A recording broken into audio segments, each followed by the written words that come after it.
ఎన్నో రోజు నానుస్తూ వస్తున్న విషయాన్ని మొత్తానికి చంద్రబాబు మీడియా ముఖంగా ప్రత్యేక హోదా రాదు అన్న అరుణ్ జైట్లీ మాటల్ని వల్లివేయటమే మనం చూస్తూ ఉన్నాం. ఇదేం పెద్ద విషయం కాదు, డబ్బే ముఖ్యం, ఎక్కువ డబ్బులు ఇస్తే గనక మనకి ప్రత్యేక హోదాతో పనేంటి అన్న ధోరణిలో చంద్రబాబు మాట్లాడడం మనం చూసాం. సో ఆయన ఏమన్నారో ఆయన మాటలోనే విందాం. ఏపీకి ప్రత్యేక హోదా కష్టమని కేంద్రం సంకేతాలు, ప్రత్యేక సాయం అందిస్తామని ప్రకటనలు, ప్రధానితో చంద్రబాబు సుదీర్ఘ సమావేశం, ప్రత్యేక హోదాపై ప్రధానికి చంద్రబాబు నివేదిక, కేంద్రానికి గట్టిగా చెప్పలేకపోయిన చంద్రబాబు, నీతి ఆయోగ్కు పురాయించిన ప్రధాని మోదీ, మార్గదర్శకాలు రూపొందించాలని ఆదేశం, ఏపీకి ఎంతో సాయం చేశామని చెప్తున్న కేంద్రం, చట్టంలో చేసిన హామీలకు కట్టుబడి ఉన్నామని భరోసా, ప్రత్యేక పేరులో ఏముందని తేలిగ్గా తీసుకున్న కేంద్రం, ప్రత్యేక హోదా, ప్రత్యేక సాయం అంతా డబ్బుకు సంబంధించిందేనన్న అరుణ్ జైట్లీ, ప్రత్యేక హోదా కంటే ఎక్కువే ఇస్తామని ముక్తాయింపులు, ఎక్కువిస్తానంటుంటే ఎందుకు వద్దనాలని చంద్రబాబు సన్నాయి నొక్కులు. ఆంధ్రప్రదేశ్కు కేంద్రం ప్రత్యేక టోపీ పెట్టేసింది. ఆంధ్రప్రదేశ్ పునర్విభజన బిల్లుపై చర్చ సందర్భంగా పార్లమెంటు సాక్షిగా నాటి ప్రధాని ఇచ్చిన మాటలను మోదీ ప్రభుత్వం తుంగలోకి తొక్కేందుకు సిద్ధమవుతోంది. మోదీ సర్కారులో భాగస్వామిగా ఉన్న చంద్రబాబు ఆ చర్యకు సై అంటున్నారు. పార్లమెంటు సాక్షిగా నాటి ప్రధాని మన్మోహన్ సింగ్ రాజ్యసభలో చేసిన ప్రకటనకు విలువే లేదన్నట్లుగా మాట్లాడారు ఆర్థిక మంత్రి అరుణ్ జైట్లీ. ఆంధ్రప్రదేశ్కు ప్రత్యేక హోదాపై ప్రతిపక్షం వైఎస్ఆర్ కాంగ్రెస్ పార్టీ ఢిల్లీలో ధర్నా చేయడం, ఈ నెల 29న రాష్ట్ర బంద్కు పిలుపునివ్వడం, ప్రత్యేక హోదా వస్తే ఆంధ్రప్రదేశ్కు ప్రయోజనం కలుగుతుందని ప్రజలంతా నమ్ముతుండటంతో ఉక్కిరిబిక్కిరవుతున్న ఆంధ్రప్రదేశ్ ముఖ్యమంత్రి చంద్రబాబు ఢిల్లీలో ఎట్టకేలకు ప్రధాని నరేంద్ర మోదీని కలిశారు.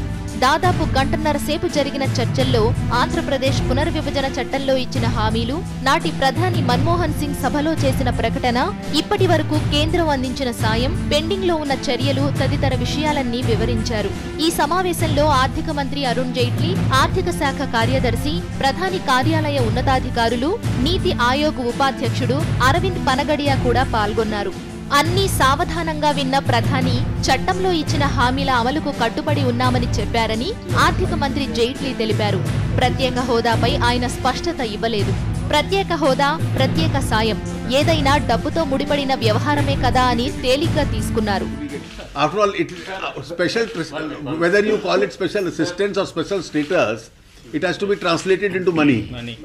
Of course, the state is absolutely firm that they want the announcement of the former Prime Minister to be implemented.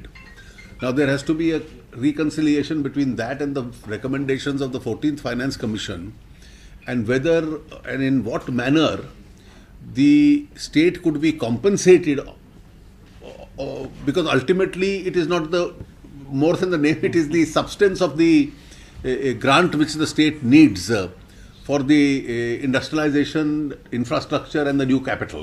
That's the core of it. So in what way can the state be compensated in that reconciliation? All that will be recommended by Dr. Panigrahi. సాయం ఏ పేరుతో చేసినా సరే ఆంధ్రప్రదేశ్కు ప్రయోజనం కలగాలన్నదే తమ ఆలోచన అని ముఖ్యమంత్రి అన్నారు. పరోక్షంగా స్పెషల్ స్టేటస్ వదులుకునేందుకు సిద్ధమని సంకేతాలు పంపారు. మీరు ఏ పేరుతో ఇస్తారో నాకు తెలియదు. ఆంధ్రప్రదేశ్ అన్ని రాష్ట్రాలతో సమానంగా లెవెల్ ప్లేయింగ్ ఫీల్డ్ వరకు రావాలి. మాకు ఇండస్ట్రీస్ లేవు, ఇన్సెంటివ్స్ ఇవ్వాలి. మీరు ఇచ్చారు, వేరే రాష్ట్రాలకు ఇచ్చారు. ఆ రోజు మీరు చెప్పారు, ఇమ్మనే కోరుతున్నాను. మీరు స్పెసిఫిక్గా కూడా రాయలసీమ అండ్ ఉత్తరాంధ్ర కూడా చెప్పారు, దీనికి స్పెషల్ ఇన్సెంటివ్స్ ఇస్తాం, స్పెషల్ ప్యాకేజ్ ఇస్తాం, అన్ని ఏరియాలతో సమానంగా డెవలప్ చేస్తాం మీరు చెప్పారు. అదే ఏమని అడుగుతున్నాను.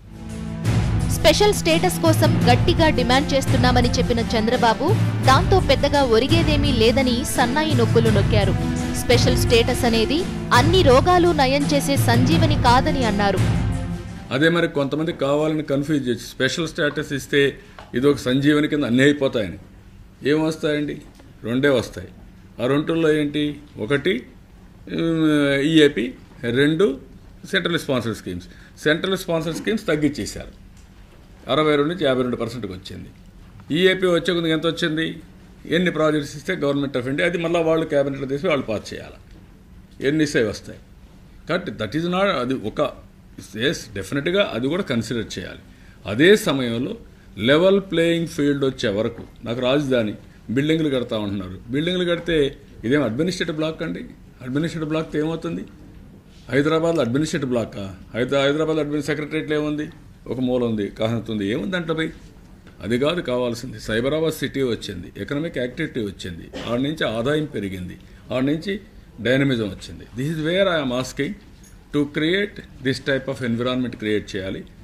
ముఖ్యమంత్రి చంద్రబాబు మాటలు, కేంద్రం నుంచి వెలువడుతున్న సంకేతాలు చూస్తుంటే ఆంధ్రప్రదేశ్కు ప్రత్యేక హోదా రావడం అసాధ్యమని స్పష్టమవుతోంది. నీతి ఆయోగ్ కోర్టులో ఇప్పుడు ఏపీ బంతి పడింది. మరి నీతి ఆయోగ్ ఏం సన్నాయి నొక్కులు నొక్కుతుందో?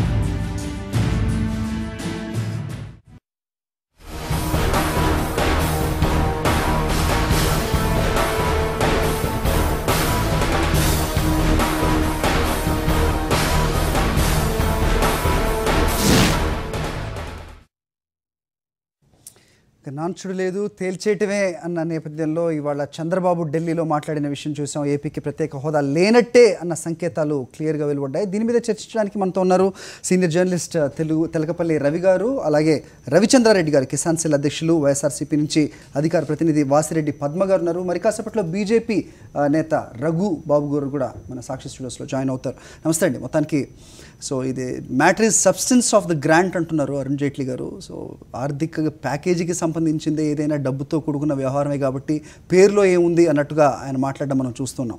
ఏ విధంగా చూడాల్సిన అవసరం ఉంది? రెండు కంపారిజన్ లేదంటారా? అసలు పూర్తిగా రెండు ఒకటేనా? అంటే ప్రత్యేక హోదా రాదనే దానికి ఇప్పటివరకు మానసికంగా సిద్ధం చేస్తూ వచ్చారు. ఈరోజు అత్యున్నత స్థాయిలో ప్రధాని, ముఖ్యమంత్రి, ఆర్థిక మంత్రి, హోంమంత్రి వీళ్ళందరూ కూర్చొని ఇంకా దాన్ని అధికారికంగా ధృవీకరించారని మనం చెప్పొచ్చు. ఇప్పుడు ఇదివరకే నేను వ్యాసం రాశాను ప్రత్యేక వంచనం అని. ఈ వంచనం అనేదానికి వన్య చిహ్నాలు దిద్దేటటువంటి పని ఈరోజు జరిగింది. ఏపీకి టోపీ అనేది కనుక పెట్టేటైతే ఆ టోపీకి కుచ్చు ఎంత ఉండాలి, ఇంకా వేరే ఎంత ఉండాలి అని నిర్ణయించేటటువంటి ప్రక్రియ ఈరోజు జరిగింది. అసలు సమావేశం అవటమే చాలా గొప్ప విషయమైనట్టు హేమాహేమీలంతా వచ్చారు ఇది అని. వాస్తవానికి వైఎస్ఆర్ పార్టీ బంద్, దానికి వామపక్షాల మద్దతు, రాష్ట్రంలో ప్రజలందరిలో కూడా మళ్ళీ ఒకసారి ఏదో మోసపోయామన్న భావన, గాయపడిన భావన ఉన్నప్పుడు దానికి ఏదో ఒక లేపనం, మందు పూసేటటువంటి ఒక ప్రక్రియలాగా ఈరోజు జరిగింది తప్ప దాంట్లో నిజానికి సారాంశం ఏం లేదు. ఏ ఒక్క విషయంలో కూడా నిర్దిష్టమైన హామీ లేదు. అరుణ్ జైట్లీ చాలా తేలిగ్గా చెప్తున్నాడు, అన్నం అయితేనేమిరా, మరి సున్నం అయితేనేమిరా, అందుకని ఇది వేద్దాం, అన్నం కాదు సున్నం వేద్దాం అన్నట్టుగా. మీకు కావాల్సింది 70 కదా, 70 ఏమి ఇచ్చారు? 15 నెలల్లో ఏం డబ్బు ఇచ్చారు చంద్రబాబు కానీ? లేదా అడిగింది ఎంత, మీరు చెప్పింది ఎంత, ఇచ్చింది ఎంత? 15,000 కోట్ల రెవెన్యూ లోటు ఉంటే 2,500 కోట్లు ఇచ్చారు. రాజధానికి 1,00,000 కోట్లు కావాలంటే 500 కోట్లు ఇచ్చారు. ఇంకో ఖాతాలో 1,500 కోట్లు అన్నారు. జిల్లాలకు పలానా ప్యాకేజ్ అని చివరికి 350 కోట్లు ఇచ్చారు. కాబట్టి రాష్ట్రం యొక్క అవసరాల్లో, లోటులో ఇస్తామన్న దాంట్లో 10% కూడా ఇప్పటివరకు ఇవ్వలేదు. ఇవ్వనటువంటి ప్రభుత్వం 8 సార్లు కలిసారు చంద్రబాబు. ఇదే మొదటిసారి కాదు కదా, 8 సార్లు కలిసామని గొప్పగా చెప్పారు. ఇది 9వ ప్రహసనం తప్పితే ఈ మొత్తంలో ఈ నేపథ్యంలో నిర్దిష్టంగా వాళ్ళు ఏం చెప్పలేదు. నీతి ఆయోగ్ను పురమాయించడం అంటే వాళ్ళు అడ్డం పడుతున్నారు అన్నారు. కానీ మీరు ప్రస్తుత పాలకపక్షం, గత పాలకపక్షం ఆంధ్రప్రదేశ్కి హామీ ఇచ్చిన రోజున పార్లమెంట్ సాక్షిగా మీరు ఇచ్చారు. అప్పుడు నీతి ఆయోగ్ లేదు, అప్పుడు ఫైనాన్స్ కమిషన్ సిఫార్సులు లేవు. కాబట్టి మీరు రాజకీయంగా హామీ ఇచ్చారు, రాజ్యాంగ సభలో మీరు హామీ ఇచ్చారు, రాజ్యాంగబద్ధమైన సభలో దాన్ని మీరు ఉల్లంఘిస్తున్నారు. ఉల్లంఘించడానికి రకరకాలైన సాకులు, సమర్థనలు చూసుకోవడం తప్ప ఇక్కడ ఇంకేమీ కనిపించడం లేదు.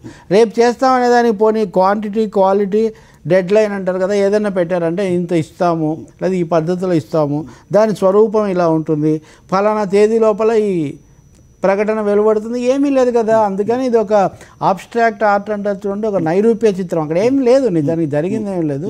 కానీ దానికే ముఖ్యమంత్రి గారు బయటకు వచ్చి సంతోషపడడం, సంతృప్తి వ్యక్తం చేయడం, ఆయన కూడా అదైతేనే ఉంది, ఇదైతే పేర్లో ఏమి లేదు, పేర్లో అయితే డబ్బులు అన్న రావాలి కదా. కాబట్టి ఇక్కడ ఇదేదో సెంటిమెంట్ అంటున్నారు, సెంటిమెంట్ కాదు.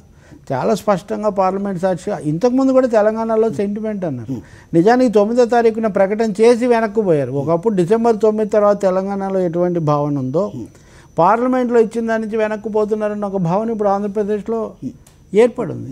అందుకని మోసపోయామనే భావన, నిజంగా జరుగుతున్నటువంటి నష్టం, దీన్ని నివారించడానికి కేంద్రం ఒక్క అడుగు కూడా వేయలేదు.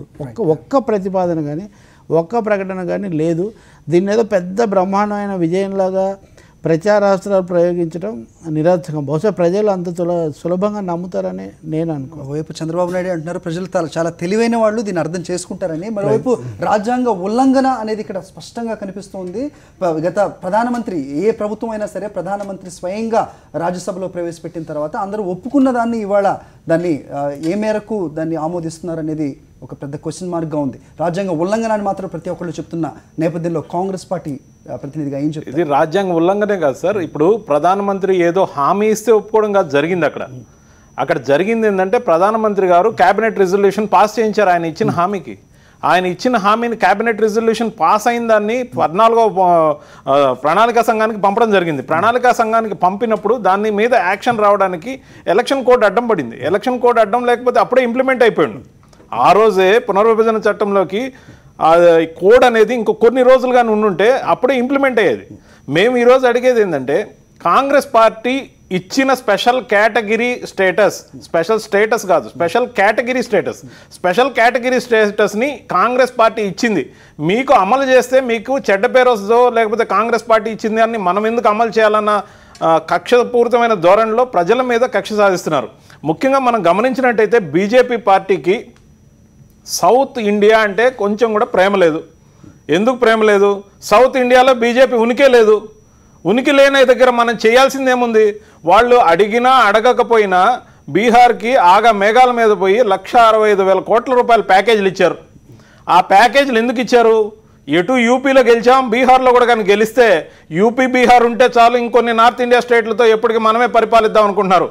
ఇది పూర్తిగా సౌత్ ఇండియా మీదే వివక్ష చూపిస్తున్న బీజేపీకి వంతపాడే నాయకులు, ఆంధ్రప్రదేశ్ నుంచి రిప్రజెంట్ చేస్తున్న నాయకులు అహంకారపూరితమైన ధోరణితో వెంకయ్య నాయుడు గారు లాంటి వారు, నేను ఆంధ్రప్రదేశ్ రాకపోతే వచ్చే 1-6 ప్రాజెక్టులు కూడా రావు, నేను రావాలా వద్దా తేల్చుకొని నన్ను విమర్శిస్తే నేను రానని బెదిరించే అంత అహంకారపూరితమైన ధోరణి ప్రదర్శిస్తున్నారు.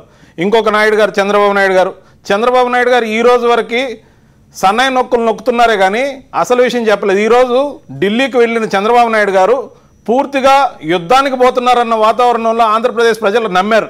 అక్కడికి వెళ్ళి ఆంధ్రప్రదేశ్ ప్రజల ఆశలన్నింటినీ ఆవిరి చేస్తూ వాళ్ళ దగ్గర కుదవబెట్టి వస్తున్నారు. ఈరోజు ఆయనకి కొంచెమైనా మనస్సాక్షి అనేది ఒకటి ఉంటే ఆయన ఆత్మపరిశీలన చేసుకోవాలి. ఆయనే చెప్పారు ఆంధ్రప్రదేశ్ ప్రజలు ఎంతో తెలివైన వాళ్ళని.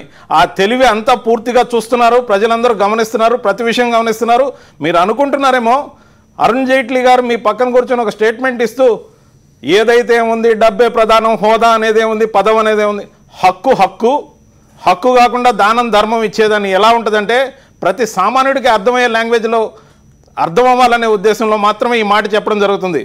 పెళ్లి చేసుకుంటే భార్య అనేది ఒక హోదా, పెళ్లి చేసుకోకుండా సహజీవనం చేస్తే దాన్ని ఏమంటారో మనం చెప్పాలి. మీరు ఇచ్చే హోదా స్పెషల్ కేటగిరీ స్టేటస్ మీరు కొత్తగా ఇవ్వాల్సిన పని లేదు.